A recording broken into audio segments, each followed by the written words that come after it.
Көлдө скутер айдоочу жаш баланын айынан 2 адам каза болду дейт.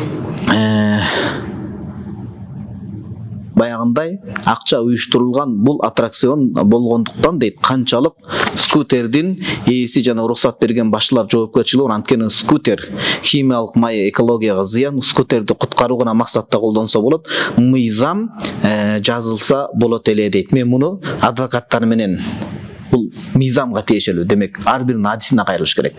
Адвокаттарга кайрылайын, жакшы адвокаттар бар законду билген, аларда кандай кайрылган анан айтып берейин. Бирок азырынча мен муну өзүнчө алып коюңуз, шарият боюнча жооп берейин. Туурабы? Анан билбесең деле чампалап кете берсең адвокаттар капа болот да, калстак сыр депчи.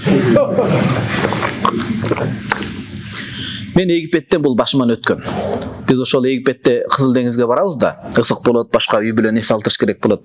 Анан скутер башкалар чындап эле алысыраак жүрсө дейсиз да, жакын жүрдөн сүзүп атканда майы чыгып башка жер, ошол жерде сүзө албай каласыз. Көлдө деле ушул абалда, туурабы? Жыт келет, май келет, ал жерде сүзүш мүмкүн эмес да, жаш балам. Коркунуч болот, башка болот. Ошондо мен да армандай беретмин. Ушу бир мыйзам менен алысыраак кылса башка. Ошол себептен муну ошол жердеги жалпы коопсуздук тартип бар да. Коопсуздук тартибинде ошол чек ара сакталбаса, ошол жердин башчысы дагы, балким ошол жердин башчысы эскерткенде ошол кызматкери дагы бардыгы күнөөкөр болот. Өзгөчө ошол жерди уюштуруп аткан башчысы күнөөкөр болот. Бир жерде акча табуудан алдын санитария, тазалыгы, адамдардын коопсуздугу бүт бардыгы каралыш керек. Анан эле мындай үстөккө босток акча кирсе болду, эч ким тартипти, шартты түзүп бербесе, башчысы дагы, башчысы катары, ошону айдаган адам катары да уруп алган адамдар экөө тең жооп берет. Жооп берет.